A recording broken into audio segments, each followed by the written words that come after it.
గతంలో డిక్కీ బలిసిన కోడి మటన్ స్టాల్లో దూరిందని చెప్పిన ఒక ఫ్యాట్ చేరి ఈరోజు ఫ్యాట్ చేరి బలిసి ఎక్కడ దూరాలో అర్థం కాకుండా నోరు పారేసుకుంటున్న రోజాకి నేను ఒకటే చెప్పదలుచుకున్నా. నకిలీ మద్యం ప్రవేశపెట్టిందే వైసీపీ ప్రభుత్వం. ఆ రోజు 5 సంవత్సరాల నుంచి నకిలీ మద్యం మీద కిడ్నీలు చెడిపోయి, లివర్ చెడిపోయి, బ్రెయిన్ డ్యామేజ్ అయ్యి ఎంతమంది చనిపోయారు రోజా అని అడుగుతున్నా. ఒక్క రోజైనా నువ్వు నోరు విప్పిన దాఖలాలు ఉన్నాయా అని అడుగుతున్నా. ఇకపోతే 20 సంవత్సరాలు మద్యంని బ్రాండ్ని కుదవబెట్టిన, తాకట్టు పెట్టిన ఘనత వైసీపీ ప్రభుత్వానిది కాదా అని అడుగుతున్నా. నోరు ఉందని ఇష్టారాజ్యంగా మాట్లాడుతా ఉన్నారు. తయారు చేస్తుంటే ఆ రోజు కేసులు ఫైల్ చేస్తే పారిపోయిన దాఖలాలు ఉన్నాయి. కనీసం అరెస్ట్ లేదు, మీరు కేసు రిజిస్టర్ చేయలేదు. కానీ ఈ రోజు తెలుగుదేశం పార్టీ వచ్చాక మా పోలీసు శాఖ వారు, ఎక్సైజ్ శాఖ వారు నకిలీ మద్యాన్ని పట్టుకొని వెంటనే వాళ్ళు తెలుగుదేశం పార్టీ వారైనా ఏ పార్టీ వారైనా సస్పెండ్ చేయటం జరిగింది. దొంగల పడ్డ 6 నెలలకి కుక్కలు మరిగినట్టు ఈ రోజు మా వాళ్ళు సస్పెండ్ చేసి కేసు రిజిస్టర్ చేశాక ఈ రోజు తగుదనమ్మా అని వచ్చి డైవర్ట్ పాలిటిక్స్ ప్రవేశపెట్టేదానికి వచ్చింది నువ్వు కాదా మొదట అని అడుగుతున్నా. నేను ఏమడుగుతున్నావు? నువ్వు చీప్ ట్రిక్స్ అంటున్నావు, చీటింగ్ వాళ్ళు అంటున్నావు, బందిపోట్లు అంటున్నావు, బేవర్స్ అంటున్నావు.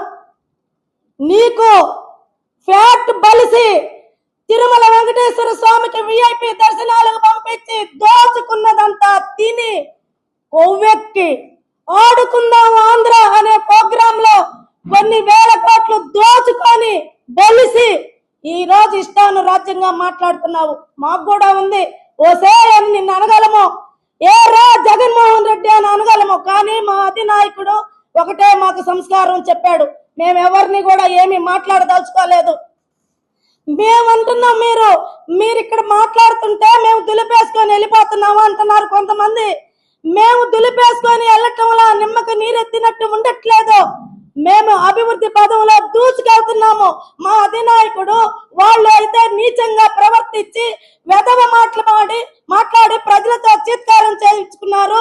మనకు అదొద్దు, మనం అభివృద్ధి పదంలో పోదామని చెప్పని సూపర్ 6 ని సూపర్ హిట్ చేసిన ఘనత చంద్రబాబు నాయుడు గారిది.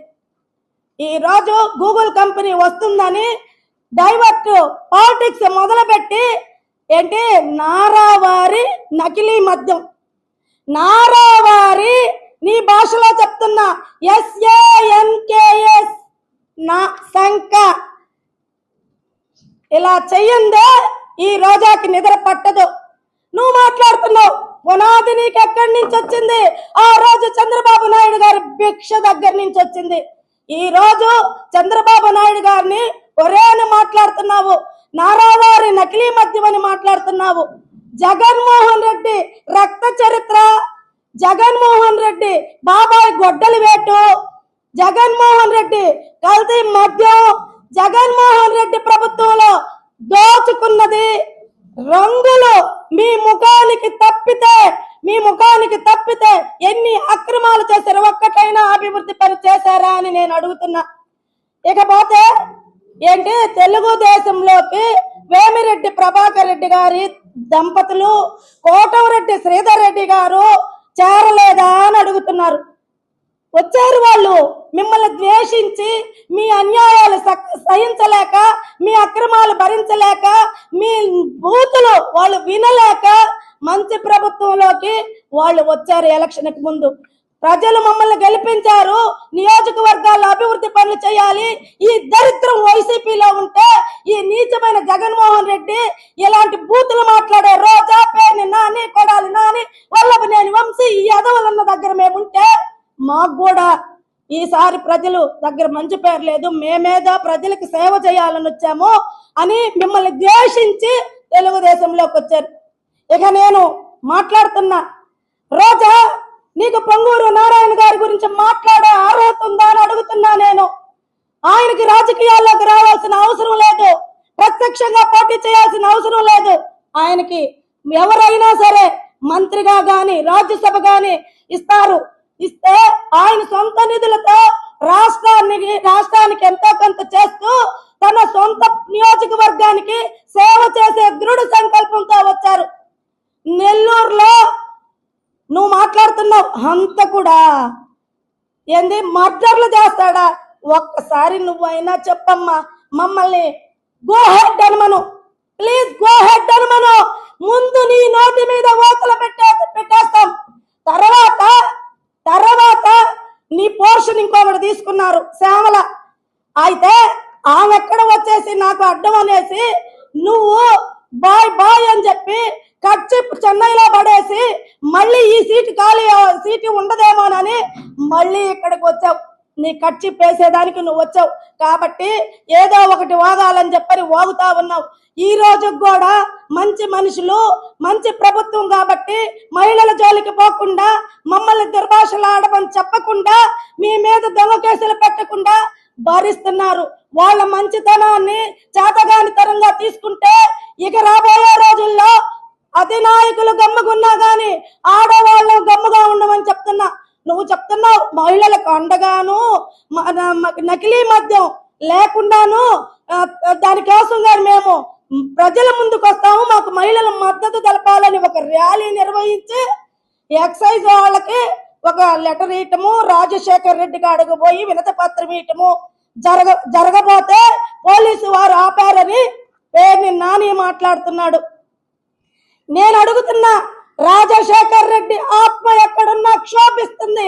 ఇలాంటి దుర్మార్గుడినైనా కొడుకుని కన్నానే నా కొడుకు పెట్టిన పార్టీలో ఆ దుర్మార్గుడికి ఏ మాత్రం తీసిపాని వెధవలందరూ ఉన్నారే, ఇష్టానురాజ్యంగా రాజకీయాన్ని భ్రష్టు పట్టిస్తున్నారే అనేసి ఆయన ఆత్మ బాధపడుతుంది.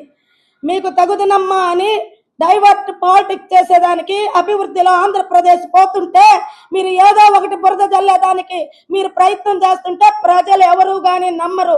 ప్రజలందరికీ తెలుసు వేమిరెడ్డి ప్రభాకర్ రెడ్డి గారు జిఎస్టీ తగ్గేదానికి కేంద్రంలో పోరాటం చేసి జిఎస్టీ తగ్గించారు. అంటే మధ్య తరగతి చిన్న కుటుంబాలు ఎవరైనా కుటుంబంలో అయినా నిత్యావసర వస్తువులు కొనాలంటే రెగ్యులర్ గా మనం వాడే వస్తువుల మీద జిఎస్టీ తగ్గి పేదలకు ఆనందంగా ఉంది. అలాగే పేదలకి మీ పీరియడ్ లో ముందు మేము కట్టిన ఇళ్ళని మీరు అధికారంలోకి వచ్చాక ఇవ్వకుండా రంగులు వేసుకొని అక్కడే పెట్టిన ఇళ్ళని ఈ రోజు తెలుగుదేశం ప్రభుత్వం ఇస్తుందనేసి ఆనందంతో ఉన్నారు. అదే విధంగా పెన్షన్ రాగానే 3000 చొప్పున పెంచుతానన్న జగన్మోహన్ రెడ్డి సంవత్సరానికి 250 రూపాయల చొప్పున పెంచుతూ చివరి ఓడిపోయే టయానికి కూడా పెంచలేదే. చంద్రబాబు నాయుడు గారు రాగానే 4000 ఇచ్చారే అని ఆనందంలో ఉన్నారు. మహిళలు సంవత్సరానికి 3 సిలిండర్లు ఇస్తుంటే ఇంటికి మనకి కొంత ఉపయోగపడుతుందని మహిళలు ఆనందంలో ఉన్నారు. ఇవన్నీ పోతే మా పిల్లలు బాగా చదువుకునే దానికి P4 కార్యక్రమం తెచ్చి గవర్నమెంట్ స్కూల్ ని అభివృద్ధి పదంలో నడిపిస్తున్నారని ఆనందంలో ఉన్నారు. ఇకపోతే మహిళలు ఉచితంగా బస్సుల్లో తిరుగుతున్నారు, మాకు ఖర్చు లేకుండా పోతుందని ఆనందంలో ఉన్నారు. కరెంటు తగ్గించడం జరిగింది, మీలాగా పెంచల. ఇంకా ఇంతకంటే ఏ కుటుంబానికి ఏమి కావాలని నేను అడుగుతున్నా. సిగ్గు లేకుండా ఏదో ఒకటి మాట్లాడాలని చెప్పేసి వచ్చేసి మీరు బురద జల్లే ప్రయత్నం చేస్తున్నారు. మాట్లాడుతున్నామన్నా కల్తీ మద్యం తాగి అత్యాచారాలు వెరైటీగా చేస్తున్నారంట. అత్యాచారాలు చేసే దానిలో కూడా వెరైటీగా ఉంటది. అబ్బా మిమ్మల్ని దగ్గరే నేర్చుకోవాలి. ఈమె చెప్తుంది నిన్న రోజా కోస్తున్నారు, చంపుతున్నారు, పొడిచేది, చంపేది, కోసేది మీరే చెప్పాలి. ఆ రోజు దిశ స్టేషన్ పెట్టి దిక్కు లేకుండా చేశారు. ఎంతమంది మహిళల మాన ప్రాణాలు పోయాయో ఆ రోజు నుంచి లెక్కేసుకుంటే మనకే అర్థమవుతుంది. కాబట్టి మీరు మాకు ఉచిత సలహాలు చెప్పవలేదు, మీరు ర్యాలీలు చేయక్కర్లేదు, ధర్నాలు చేయక్కర్లేదు. ప్రజలందరికీ తెలుసు ఎవరు మంచి చేస్తున్నారా, ఎవరు అభివృద్ధి పదంలో నడుచుకుపోతున్నారా అని చెప్పాలి. ఏంటి మీరు గెలిస్తే ఏమో మహనీయులు, పాపం పుణ్యాత్ములు, అందుకని ఏటీఎంలు అదే ఈవీఎంలు మిషన్లు ఆ రోజు మంచిగా పనిచేసాయి. ఈ రోజు చంద్రబాబు నాయుడు గారు కూటమి ప్రభుత్వం గెలిస్తే ఈవీఎంలో మోసం చేసి గెలిచావా? ఎనకటికి నీలాంటిదేనంట, వంకర టింకర కాయలు ఎట్లున్నాయని చెప్పి అడిగిందంట. ఆ రోజు జరిగింది మీకు. మీరు గెలిచినప్పుడు మంచిది, మేము గెలిచినప్పుడు చెడ్డదినా? కాబట్టి రోజా మరలా ఎందుకు రోజును ఆ సత్యనారాయణ తిట్టాడు, వీళ్ళు తిట్టారు, ఈ షూటింగ్ లో పాల్గొన్నాము, నన్ను ఇట్టన్నారు అని ఏడ్చి చెన్నైలో ఉండే మీ సినీ హీరోయిన్లు, మీ తోబుట్టువులందరినీ పిలుస్తావు తల్లి. కాబట్టి నోరు అదుపులో పెట్టుకో. ఓరే గిరే అని మాట్లాడేవంటే బాబు గారిని నీ నాలిక తెగ్గోసేస్తాము. మాకు ఓర్పు కొంతకాలమే ఉంటుంది. అవతల మా అధినాయకుడు చెప్పినా కూడా వినే విధానం ఉండదు. ఎవ్వరు కూడా వ్యక్తిగతంగా మాట్లాడకూడదు. ఏదైనా ఉంటే రాజకీయ పరంగా ఏంటి ఈ పని చేయలేదు, ఇది కుంటుపడింది, మీరేం చేస్తున్నారని అడగండి. అంతేకాని ఈ విధంగా వేరే విధంగా మార్చి అభివృద్ధి పనులు ఆపేదానికి మీరు ప్రయత్నిస్తే ప్రజలే తిరగబడి బుద్ధి చెప్తారు. నువ్వు గతంలో కూడా నోరు జారావు లోకేష్ బాబుకి చీరా సారా పంపిస్తానని. నీలాగా మాకు ఆ సంస్కృతి లేదు. నీకు ఆ చీర ఒంటి మీద లేకుండా జనం చేసేదాకా తెచ్చుకోకుండా జాగ్రత్తగా ఉండాలని రోజాకి చెప్తూ, అదే విధంగా నాయకులు ఎవరైనా సరే ఏదంటే అది మాట్లాడితే ప్రజలు ఊరుకోరు, ప్లస్ మేము కూడా ఇక ఊరుకోము అని చెప్పి జాగ్రత్తని హెచ్చరిస్తూ సెలవు తీసుకుంటున్నాను.